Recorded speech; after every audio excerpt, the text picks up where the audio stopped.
As of today, I will be living here at Mother Base. Now my real trial begins. Zadornov was paying my room, board, and tuition, but he has since been captured. I told the man that with no more money from the KGB, I could no longer afford school. He bought my story, and when I said I would be willing to work, he took pity on me and let me stay. For some reason, Miller really pled my case. That was helpful, but the man is still a fool. His men are no better. They think their training makes them strong, but that kind of strength is nothing in the face of true power. And better yet, they wait on me hand and foot, believing I am just a schoolgirl. Looks like I won't be working too hard after all. Just today, while scouting out the living quarters, I saw a group of them in the corner of the deck making a fuss. Going over for a look, I saw they were feeding a kitten. A bunch of grown hard men, and they're the ones acting like schoolgirls. Look, isn't he cute? What is wrong with them? Disgusted, I just nodded and smiled. I must stay in character after all. I indulged their chit-chat for a few moments. Then one of them asked me to give the thing a name. They had just taken it from its mother. I named it Nuke. I improvised some nonsense about how our compassion for living things can help prevent wars. The men gave me a little fish. I held it out in my palm and the kitten happily ate it up. What a pathetic, feeble creature. It sickens me. Today, Chico invited me to go fishing with the soldiers. I suppose finding one's own food does have its merit, but I prefer not to be involved in such a degrading task. And their prattling on about fishing being fun is nonsense. I'm not here to find playmates. Nevertheless, distasteful as it was, I went along in order to maintain my cover. Chico thrust a fishing pole into my hands, and we went up onto the deck where several soldiers had gathered. They welcomed us warmly. With so few women aboard Mother Base, I'm treated like a princess. No one suspects I am neither a teenager nor a student. It was nice and sunny, with a gentle breeze and waves. As I cast my line and waited for a bite, the soldiers began to ask me all sorts of questions. As always, I answered according to our predefined scenario, feigning a smile.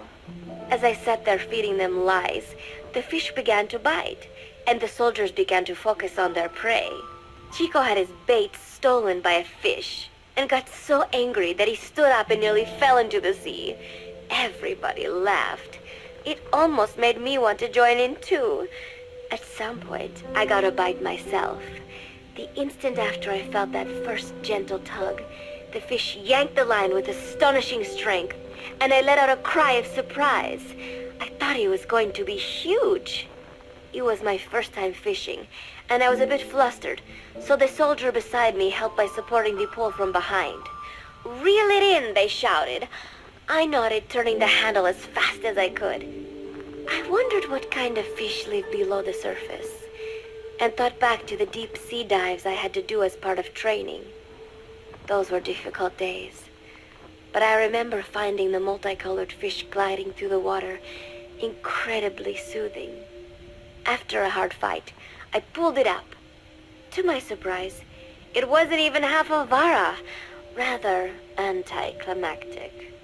But I wasn't doing it for fun, so I wasn't the least bit disappointed. Nook was hovering nearby with an expectant look on his face, so I gave the fish to him. All in all, a thoroughly wasted day. Preparations are coming along nicely. No one suspects me of being the one to let Zadornov out of his cell. Today, Amanda and I taught Cecile how to make gallo pinto. It is a simple home-cooked dish consisting of black frijoles mixed with arroz. It is well known throughout Central America, not just in Costa Rica, so it is no surprise that a Nica like Amanda would be good at making it. But I was raised in the States from a very young age, and can hardly even remember my mother's gallo pinto. having to make chit-chat with that clueless bird lover and the so-called revolutionary was excruciating. And, clueless or not, I will need to be especially careful around Cecile, the one who actually recorded that tape. Thankfully, Miller and his men seem to believe I mistook the tape I found for one my friend made. In any case, one can never be too careful. Anyway, the three of us minced garlic and herbs, then cooked them in a pot with frijoles we'd soaked overnight. While waiting for them to cook, we sautéed onions and arroz in a frying pan. Cecile worked the frying pan according to Amanda's directions, but seemed a bit glum. She does have a knack for cooking, though. She is French, after all. We added water to the pan and watched the arroz begin to steam. While we waited, Amanda shared memories of her mother with us. They had been separated because of Simosa, but the taste of her mother's cooking was still fresh in her mind. When the frijoles were ready, we drained the water, stir-frying them with the rest of the vegetables. Quite a complicated process for home cooking. Nonetheless, it kept them occupied. The longer we sat and talked, the greater the chance of my arousing their suspicions. With women, it is not enough to just bat your eyelashes and giggle. It takes a lot of effort to divert attention. When the arroz was done cooking, we folded it into the frijoles and added salsa, stirring the mixture as it simmered. At this point, for some reason, the conversation turned to romance. Why does it have to be that way whenever women get together and chat? Cecile fancies herself to be well-versed in such matters, and gave Amanda all sorts of advice. It was harmless enough, until, to my irritation, she began pestering me whether there was anybody I liked. Not right now, I said, trying to dodge the question, but she pressed on. It's Snake, isn't it? I gritted my teeth and played it coy. Maybe. Cecile nodded and giggled. He is pretty sexy, isn't he? What a ditz! It's all I can manage to just survive. The thought of romance has never once crossed my mind. I have no interest in that kind of man. Soon enough, a rich aroma began to fill the room. The gallo pinto was ready. New came over and rubbed up against our legs, looking for a handout. Unfortunately, it was not the kind of food a cat would like. We let a few of the soldiers have a bite, and then headed off to the mess hall. The home-cooked flavor we'd achieved was a big hit with the men of MSF. Not that we are trying to impress them or anything. Even I could manage a dish like that. Snake enjoyed it too. Let me make this absolutely clear. I have no interest in that man. Football, or soccer as it is known in the States, is extremely popular here. It has not caught on yet in the US, but it has fans can get so rowdy that it is commonly believed El Salvador and Honduras went to war in 1969 over scuffles in a soccer match. In reality, tensions between the two countries were already high. The match was merely one of the sparks that set them off. But these people are so passionate about this sport that the story seems plausible. Predictably, many of the soldiers here are fans. They have apparently divided themselves into Costa Rican and Nicaraguan teams and started playing each other. To play, you need a ball and 2 goals. The R&D team built and set up simple goals on the deck. I had absolutely no interest, but Chico insisted that I come and watch. It was not a proper match by any means. The pitch was not even regulation size, but the players and spectators alike got pretty excited. They banged empty cans and shouted cheers through the handmade megaphones. It almost felt like carnival. Huey, the referee, blew a whistle to start the match. The soldiers' training has left them in excellent physical shape, but they lack the honed skills of professionals and their play was quite rough. Midway through, one of the men collided with another. They started shouting at one another, but Huey stepped in. I thought we had forsaken our countries, become one with the earth, he said, quoting Snake. We are not competing for national pride here, and we are not fighting for the good of any one country. This is not a war. Soccer is a peaceful sport, am I right? The soldiers nodded. They know the pain of war, and they share Snake's vision. Perhaps that is why all this resonates with them. Team Costa Rica was down a man, and somehow I was picked to fill in. Costa Rica had the advantage up until that point. I suppose Huey wanted to keep it balanced. The soldiers agreed with Huey's call. Maybe the Costa Rican players felt an even matchup would be more fun too. I could not be bothered to run at first, but chasing the ball out there in the hot sun, I was soon drenched in sweat. Before long, I found myself actively seeking out the ball, partially out of desperation. I picked up a loose ball deep on the opponent's side of the field. Even though he's Nicaraguan, Chico cheered me on, yelling, "Go for it, shoot!" I launched the ball as hard as I could, only to have it blocked by the keeper. Disappointment only increased my determination. In the end, I didn't score a single goal, and Costa Rica gave up its lead. It was really close, though. We congratulated each other on a good match and sprawled out in the shade on the deck, exhausted. The ocean breeze felt so nice on my sun-soaked body. Nuke came over. It is one of his favorite spots, and stretched out next to me. And together, we watched fluffy white clouds drift lazily across the clear blue sky. It was lovely out today, so I decided to sun myself in a lounge chair up on the deck when Strangelove came up to me. Despite the heat, she was in her usual long sleeves and pants. I waved at her. She looked away and mumbled, "Hello there. Fancy meeting you here." I asked if she needed anything, feeling her eyes creeping up and down my body like she was savoring it. Finally, she swallowed and said, "You have such beautiful skin." Bewildered, I shook my head and said, "No, not at all. I had heard rumors that she was a lesbian, but she couldn't be after me, could she?" She continued to stare and said, "No, it is beautiful, but you must not let yourself get so tanned." And then she took my hand in hers. "What is wrong with a little sun?" I asked, trying to cut the conversation short.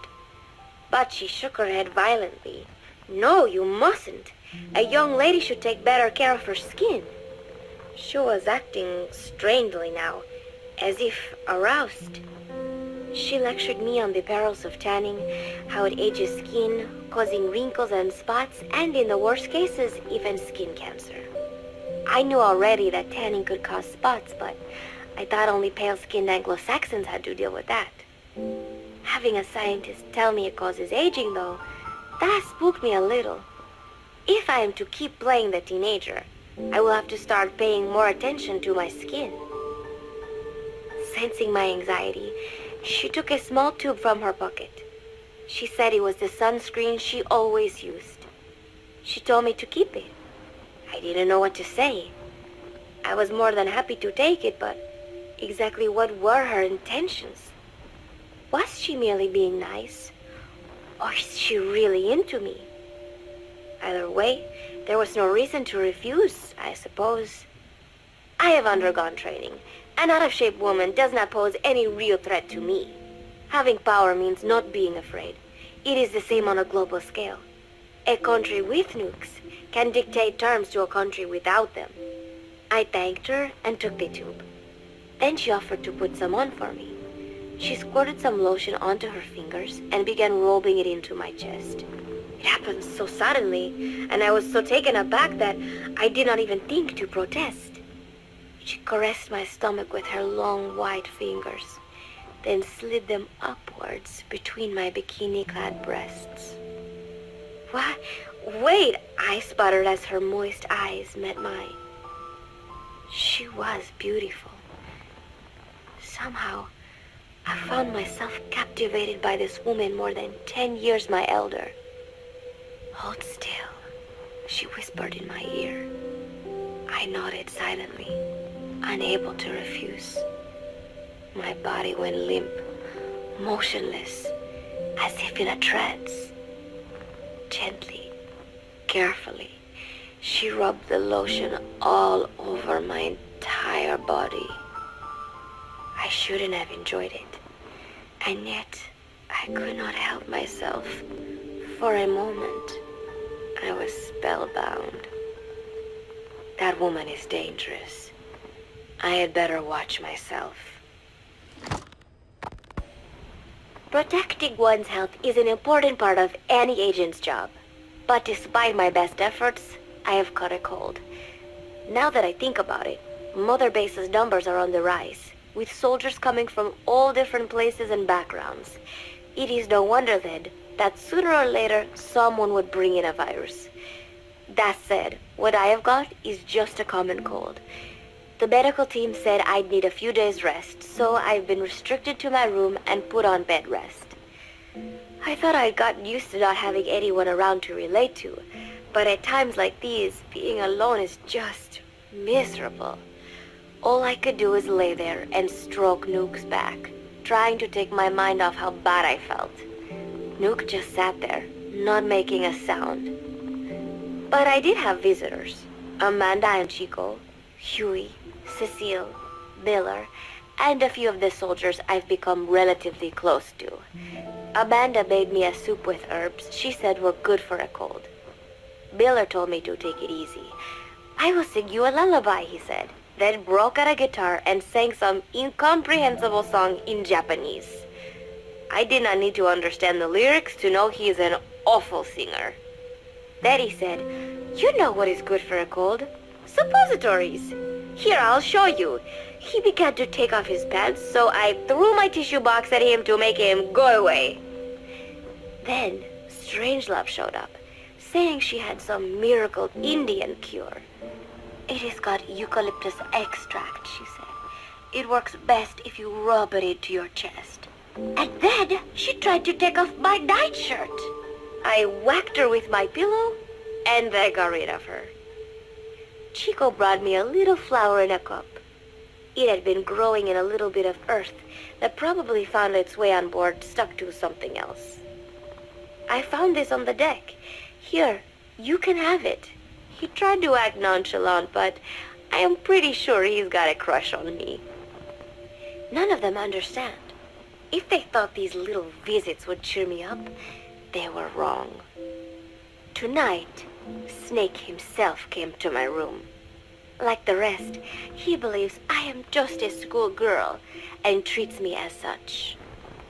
"Why did you abandon your country?" I asked him. "Why create the MSF?" Of course, I knew the answers already, but I wanted to hear it from him. As I had imagined, he was not exactly forthcoming. All he would say is that his country abandoned him because all he could do was fight, and that is why he needed the MSF, because that is all he is any good for.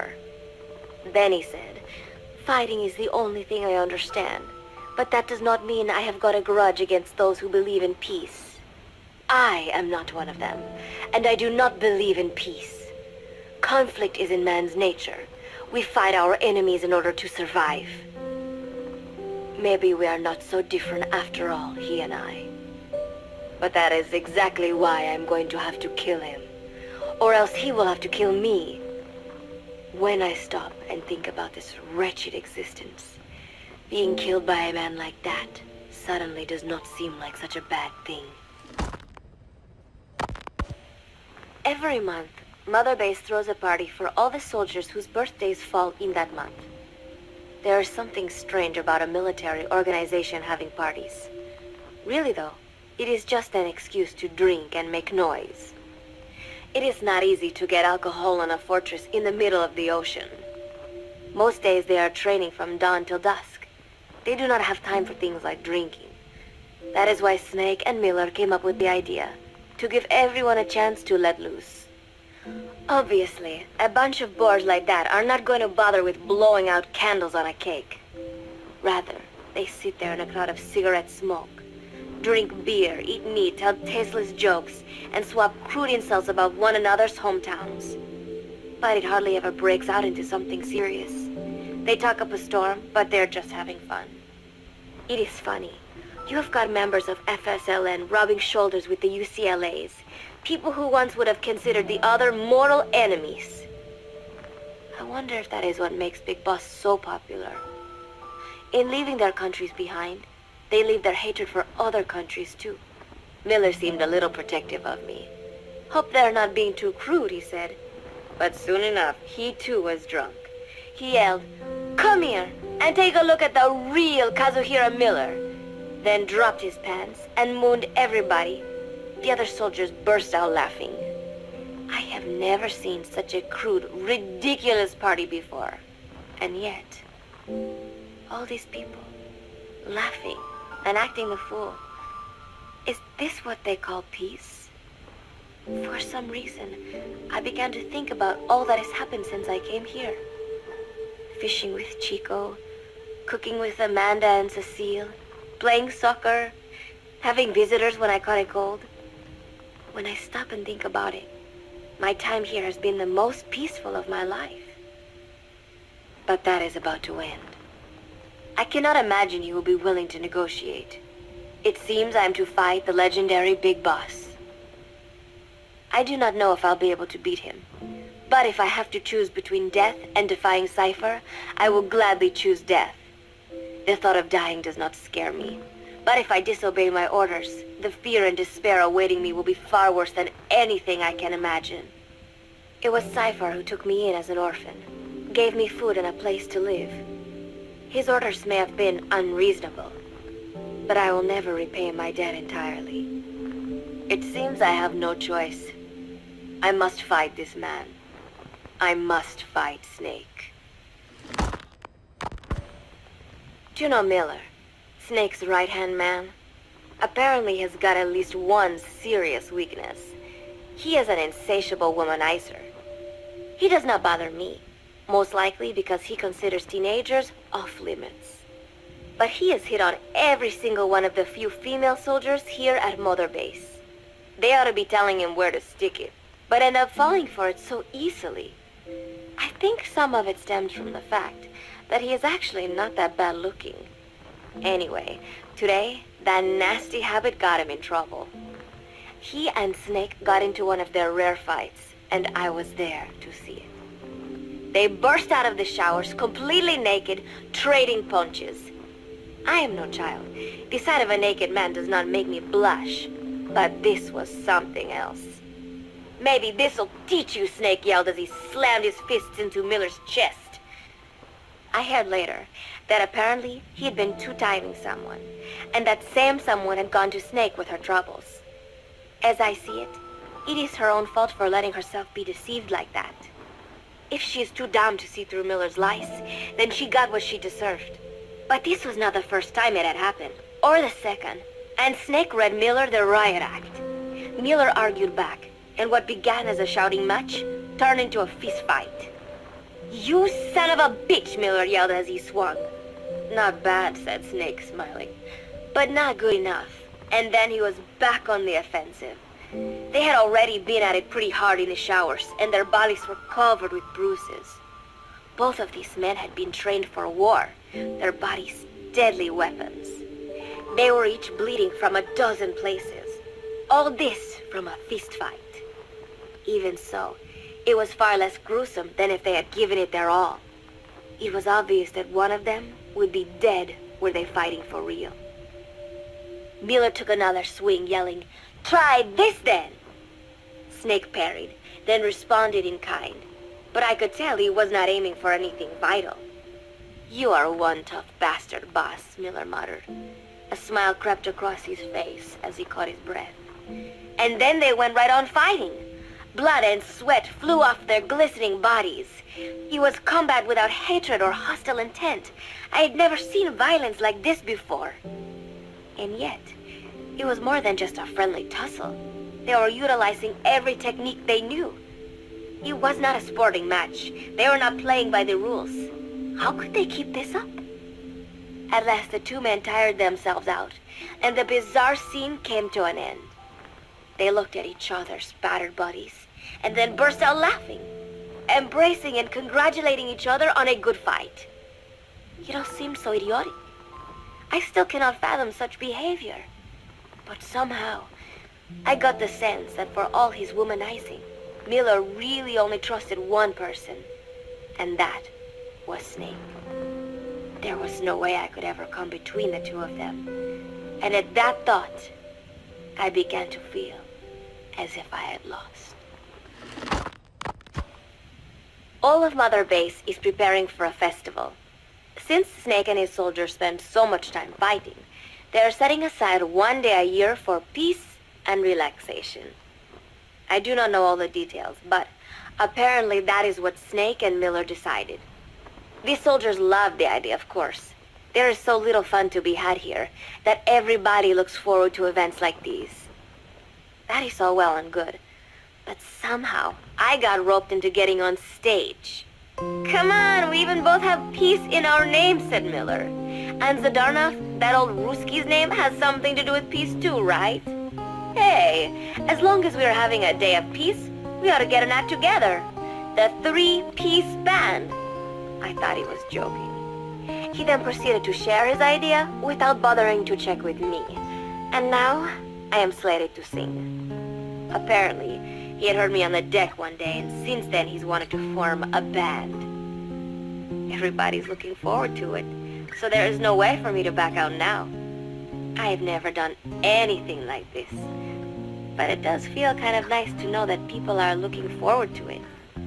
I mean, it cannot be any worse than Miller's singing, but modifications to Zeke are already finalized, and I must complete my mission. Betray Cypher now, and I will face a fate far worse than death. Still, there's no need to put things in motion just yet. What difference would it make to just wait a little while longer? A whole day of peace. The mission can wait until after that. Can it not? I know I am only delaying the inevitable. When the day comes, one of us will have to die. Snake or me. But still, if I could just come up with some way to stall Cypher, at least until our day of peace. When did I start having thoughts like this? My cover is blown. They know nothing of Cypher or my true objective, but they know I am a spy. There is no more time left. I must act now. I must complete my mission. How did it come to this? All I wanted was 3 more days. Just 3. Miller's already finished writing the song. It is called Love Deterrent. It is about a girl who cannot express her true feelings. I have been practicing. I am no pro, but I was pretty sure I would do a decent job. And now this. Cypher found out that Zeke was complete. He must have someone inside Mother Base besides me, spinning his tightly wound web of control, leaving no room for individual will. Typical. When they found out Zeke was complete, I was ordered to execute the operation immediately. If I was going to enjoy just one day of peace, I had to ensure the plan could not move forward. I tried to sabotage Zeke. I thought by damaging the drive system, they would have no choice but to delay their plans. I waited until midnight, and then snuck into the hangar. There would be trouble if it looked like sabotage. I selected one of the drive system's load-bearing parts and carefully worked to warp its shape. The leg's drive system requires a high degree of precision to operate. Even the smallest deviation would have done it. Then, Chico walked in. Maybe it was one of those nights where he could not sleep. In any case, he saw me, panicked, and took off running. It would have been easy to kill him, but I could not. I know he likes me. It is not as if I would ever have an interest in a child like him, but I could not pull the trigger. Not at him, not in the back. Will he tell them? Or is there a chance he will keep it a secret? Protect me? No. He knows now. Knows I am not who he thought I was. He ran without even questioning what I was doing. There is no chance he does not know. And soon, all I have built here will end. And if Cypher has another agent among them, if he finds out I tried to sabotage Zeke, this place will no longer be my heaven. Then it is settled. I make my move now. Chico walked in before my sabotage was complete, so Zeke should still be operational. It might not run at full speed or power, but I do not have time to fix that. Without Zeke, I do not have a chance in hell of winning. I must act fast before Chico sounds the alarm. I knew it would come to this. I just did not think it would be so soon. It is time, Zeke. Metal Gear Zeke. Activate.